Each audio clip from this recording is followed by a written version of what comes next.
శ్రీ గురుభ్యో నమః శ్రీ మహాగణపతే నమః. కుంభరాశి వారికి సెప్టెంబర్ నెలలో ఎలా ఉండబోతుందని చూద్దాం. కుంభరాశి వారికి ముందు గ్రహస్థితి మనం గమనిద్దాం. గ్రహస్థితి రీత్యా మనం గమనించినట్లయితే ఈ రాశి వారికి గురువు అనుకూలమైనటువంటి స్థానంలో లేడు, చతుర్థంలో ఉన్నాడు. జన్మరాశిలో వచ్చేటప్పటికి శనిగ్రహ సంచారం, అదేవిధంగా ధనస్థానంలో రాహువు, అష్టమంలో కేతువు. ఈ రాశి వారికి వచ్చేటప్పటికి కుజుడు పంచమంలో ఉన్నాడు. అదేవిధంగా రవి మనం గమనించినట్లయితే సప్తమంలో ఉన్నాడు. అష్టమంలోకి మార్పు సెప్టెంబర్ 16వ తారీఖున జరుగుతున్నది. బుధుడు షష్టమంలో ఉన్నాడు, షష్టమంలో అనుకూలమైనటువంటి స్థానాల్లో. అదేవిధంగా శుక్రుడు వచ్చేటప్పటికి రాశి వారికి అష్టమంలో మంచి అనుకూలమైనటువంటి స్థానాల్లో, భాగ్యస్థానాల్లోకి సెప్టెంబర్ 18వ తారీఖున మారుతున్నాడు. బుధుడు సెప్టెంబర్ 18వ తారీఖు మళ్ళీ తను కూడా కన్యా రాశిలోకి రాబోతున్నాడు. ఈ రాశి వారికి వచ్చేటప్పటికి జన్మరాశిలో ఉన్నటువంటి శని అనుకూలమైనటువంటి ఫలితాలు ఇవ్వట్లేదు. ఈ రాశి వారికి ఎలా ఉండబోతుంది ముందుగా తెలుసుకునే ముందు నేను ఇచ్చినటువంటి ర్యాంక్ ఏంటి అంటే 12 ర్యాంక్ ఇచ్చాను. తక్కువ ర్యాంకే ఇచ్చాను, ఎందుకంటే స్థితిగతి గ్రహస్థితి అంత బాగలేదు. ఈ రాశి వారికి 12 ర్యాంకు ఇవ్వడానికి ముఖ్య కారణం వచ్చేటప్పటికి రవి కుజులు ఇద్దరు బాగలేరు. కొంచెం బెటర్ రిజల్ట్స్ శుక్రుడి ద్వారా బుధుడి ద్వారా ఈ రాశి వారికి కొంచెం రాగలుగుతాయి. ముఖ్యంగా ఫైనాన్షియల్గా కొంచెం సపోర్టు అనేది దొరకటం అనేది జరుగుతుంది. ఆర్థికంగా కొంచెం బెటర్ రిజల్ట్స్ అనేది పొందగలుగుతారు. కానీ ఈ రాశి వారికి పంచమంలో ఉన్నటువంటి రవి, పంచమంలో ఉన్నటువంటి కుజుడు అనుకూలమైనటువంటి స్థానంలో లేడు. సప్తమంలో ఉన్నటువంటి రవి ప్రతికూలమైనటువంటి ఫలితంగా ఇస్తున్నాడు అన్నమాట. అంటే ఫైనాన్షియల్గా డబ్బులు బుధుడు శుక్రుడి నుంచి వచ్చినప్పటికీ కూడా, గ్రహాల ద్వారా వీరికి డబ్బులు వచ్చినప్పటికీ కూడా స్త్రీల ద్వారా కొంచెం సపోర్ట్ అనేది కూడా ఉంటుంది. ఇంట్లో బయట కొంచెం స్త్రీల ద్వారా, భర్త ద్వారా కొంచెం సపోర్ట్ అనేది ఉంటుంది. అదేవిధంగా ప్రతి విషయానికి కొద్దిగా చికాకు ఎక్కువగా ఉంటుంది అన్నమాట. అంటే పని చేసి అలసిపోవటం అనేది ఎక్కువగా ఉంటుంది. భార్యాభర్తల మధ్య చిన్న చిన్న మనస్పర్ధలు గురవటానికి కారకంగా ఉంటుంది. ఇది మొదటి 17 రోజుల్లో కొంచెం ఎక్కువగా ఉంటుంది భార్యాభర్తల మధ్య మనస్పర్ధల విషయంలో. 17వ తారీఖు నుంచి మళ్ళీ మార్పు అవుతుంది. ముఖ్యంగా రిలేషన్షిప్లో మరియు అదేవిధంగా ఈ యొక్క కాంబినేషన్ బిజినెస్ ఏవైతే ఉన్నాయో, అంటే ఒకరి మీద డిపెండ్ అయ్యే చేసేటువంటి వృత్తులు ఏవైతే ఉంటాయో ఆ వృత్తుల మీద ఎక్కువగా ప్రభావం చూపించగలుగుతుంది. రాశి వారికి వచ్చేటప్పటికి రాహుకేతువుల పరిస్థితి కూడా అంత అనుకూలంగా లేదు.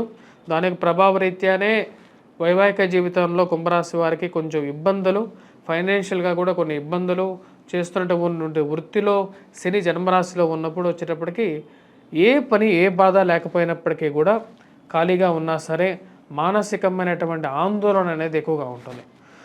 ఆందోళనకు కారణం ఏంటంటే జన్మరాశిలో ఉన్నటువంటి శని సంచారం. శని ఎప్పుడైతే జన్మరాశిలో ఉంటాడో దుఃఖాన్ని, ఏడుపుని ఇస్తాడు.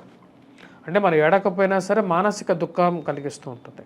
ప్రమోషన్స్, ఇంక్రిమెంట్స్ గురించి మీరు చేస్తున్నటువంటి ప్రయత్నాల్లో అంత సానుకూలమైనటువంటి ఫలితం గోచరించట్లేదు. విద్యార్థులు కొద్దిగా కష్టపడి చదవాల్సినటువంటి ముఖ్యమైనటువంటి సూచనగా చెప్పవచ్చు. విదేశాన్ని ప్రయత్న సంబంధితమైన విషయాల్లో ప్రయాణం జరిగినప్పటికీ కూడా ఆ ప్రయాణం అంత సానుకూలమైనటువంటి ఫలితాన్ని ఇవ్వదు. దీనికి ముఖ్య కారణం వచ్చేటప్పటికి గ్రహస్థితి అంత అనుకూలించట్లేదు. బుధుడు షష్టమంలో మొదటి సెప్టెంబర్ 4వ తారీఖు వరకు అనుకూలమైనటువంటి ఫలితాలు ఇవ్వగలుగుతాడు. సెప్టెంబర్ 4వ తారీఖు వరకు ఎప్పుడైతే షష్టమంలో బుధగ్రహ సంచారం జరుగుతున్నప్పుడు అనుకూలమైనటువంటి ఫలితాలు ఇస్తాడు. ఫైనాన్షియల్గా కొంచెం అనుకూలమైనటువంటి రావాల్సినటువంటి డబ్బు సమయానికి రావటం, మానసికమైనటువంటి సౌఖ్యాన్ని ఇవ్వగలుగుతాడు. సెప్టెంబర్ 4వ తారీఖు తర్వాత బుధుడు సప్తమంలోకి మారిపోతాడు. అప్పుడు సప్తమంలోకి మారినప్పుడు వివాహ ప్రయత్నాల్లో కొంచెం సానుకూలమైనటువంటి ఫలితాలు కూడా ఇస్తాడు. కానీ ఈ రాశి వారికి ఫైనాన్షియల్గా కొంచెం రికవరీ పీరియడ్ అనేది సెప్టెంబర్ 18వ తారీఖు తర్వాత కొంచెం పొందగలుగుతారు. రావాల్సినటువంటి డబ్బు సమయానికి రావటం, వడ్డీ వ్యాపారస్తులకు కూడా అనుకూలమైనటువంటి ఫలితాలుగానే చెప్పచ్చు.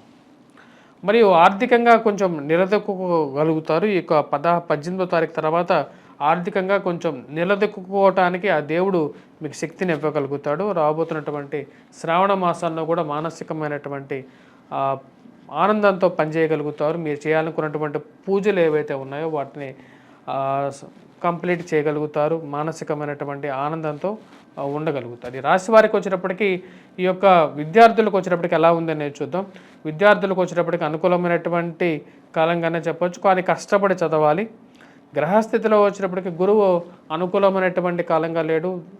రాహుకేతుల పరిస్థితి బాగలేదు. జన్మరాశిలో శని అంత అనుకూలంగా లేడు. ఈ రాశివారు విద్యార్థులకు వచ్చేటప్పటికి బుధుడు శుక్రుడు కొంచెం అనుకూలమైనటువంటి స్థితిగతిలో మార్పు చేర్పులు చేస్తున్నారు. ఈ రాశిలో ఉన్నటువంటి విద్యార్థులు కొద్ది కష్టపడి చదవాలి. ఎవరైతే గ్రూప్స్ కానీ సివిల్స్ కానీ ప్రిలిమ్స్ కానీ ప్రిపేర్ అవుతున్నారో డైవర్షన్స్ అనేవి ఎక్కువగా ఉంటాయి.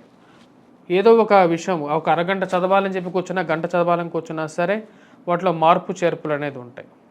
అందుకనే మీ స్వజాతకాన్ని కూడా ఒకసారి పరిశీలించుకోండి. విద్యార్థులు ఎవరైతే సివిల్స్ కోసం ప్రిపేర్ అవుతున్నారో ఎటువంటి రెమెడీస్ చేసుకోవాలని చెప్పి 1-2 సార్లు మీరు చూసుకోండి. అదేవిధంగా వైవాహిక జీవితంలో కొన్ని ఇబ్బందులు అనేవి జరుగుతుంటాయి. ముఖ్యంగా వచ్చేటప్పటికి వైవాహిక జీవితంలో ఇబ్బందులకు వచ్చేటప్పటికి ధనస్థానం అనేది చాలా కీలకంగా ఉంటుంది. అంటే కుటుంబ స్థానం, కుటుంబంలో ఎదుగుదల అనేది చాలా కీలకం అన్నమాట. కుటుంబంలో ఎదుగుదలకి వచ్చేటప్పటికి అండ్ కుటుంబంలో ఒకరికి ఉద్యోగం రావటం కానీ, కొత్తగా రాలేకపోవటం కానీ ఇబ్బందులు ఎదురవుతూ ఉంటాయి అన్నమాట. అదేవిధంగా సంతాన విషయంలో కూడా ఈ ధనస్థానం అనేది చాలా కీలకంగా ఉంటుంది. పంచమ స్థానం అనేది కీలకంగా ఉంటుంది. స్త్రీకి అయితే భాగ్యస్థానం అనేది కూడా కీలకంగా ఉంటుంది. అదేవిధంగా పితృదోషాలు కూడా చాలా కీలకంగా భూమిక పోషిస్తూ ఉంటాయి. ఎప్పుడైతే మనకు పితృదోషాలు లేకపోతాయో అప్పుడే మనకు వచ్చేటప్పటికి అంటే భాగ్యాధిపతి కూడా సరైనటువంటి స్థానంలో ఉండాలి. మరియు అదేవిధంగా రాజ్యస్థానాల్లో ఉన్నటువంటి కారకుడు వచ్చేటప్పటికి ఉద్యోగానికి కారకుడు అవుతాడు. ఇప్పుడు ధనస్థానంలో సరైనటువంటి ఇప్పుడు ఈ రాశి వారికి మనం కుంభరాశి వారికి ధనస్థానంలో రాహుగ్రహ సంచారం జరుగుతున్నప్పుడు ఎలా ఉంటుందంటే ఉద్యోగపరంగా రావాల్సినటువంటి అప్రిషియేషన్ రాలేకపోవటం అనేది ఒక ప్రతిబంధకంగా ఉంటుంది. వ్యాపార పరంగా కూడా అటువంటి ఇష్యూస్ ఉంటాయి. వాటితో పాటు కుటుంబంలో ఎదుగుదల అంటే కుటుంబంలో మన పిల్లలకి ఉద్యోగం సరైనటువంటి స్థితిలోకి రాలేకపోవటం ఏదో ఒక ఆర్థిక ఇబ్బంది ఎదురవుతూ ఉంటుంది. అటువంటి పరిస్థితి అనేది ఏర్పడుతూ ఉన్నప్పుడు మన గోచార రీత్యా అలా జరుగుతుంది. మన జాతక రీత్యా కూడా ఎటువంటి రెమెడీస్ చేసుకోవాలి అనేది తెలుసుకొని వాటి కరెక్షన్ చేసుకొని మనం ముందుకు వెళ్తూ ఉన్నప్పుడు లైఫ్ అనేది బ్యూటిఫుల్గా కూడా ఉంటుంది. ఈ యొక్క రాశి వారికి వచ్చేటప్పటికి ప్రజెంట్ పరిస్థితి అనేది కొంచెం వ్యతిరేకంగానే ఉంది. ముందుగా వైవాహిక జీవితంలో సంతాన విషయంలోనూ వైవాహిక జీవితంలో భార్యాభర్తల మధ్య చిన్న చిన్న ఇష్యూస్కి గురి కావడానికి గ్రహస్థితితో పాటు మన జాతక రీత్యా కూడా సప్తమంలో పాపగ్రహాలు ఉన్నా సరే, అష్టమంలో పాపగ్రహాలు ఉన్నా సరే, ధనస్థానంలో ఉన్నా సరే ఇవన్నీ వచ్చేటప్పటికి ప్రాబ్లమ్స్ క్రియేట్ చేస్తాయి. అదే మన జాతకంలో గురుగ్రహ కానీ అంటే ధనాధిపతి మంచి స్థానంలో ఉన్నప్పుడు ఫైనాన్షియల్ గ్రోత్ కూడా అదే విధంగా ఉంటుందన్నమాట.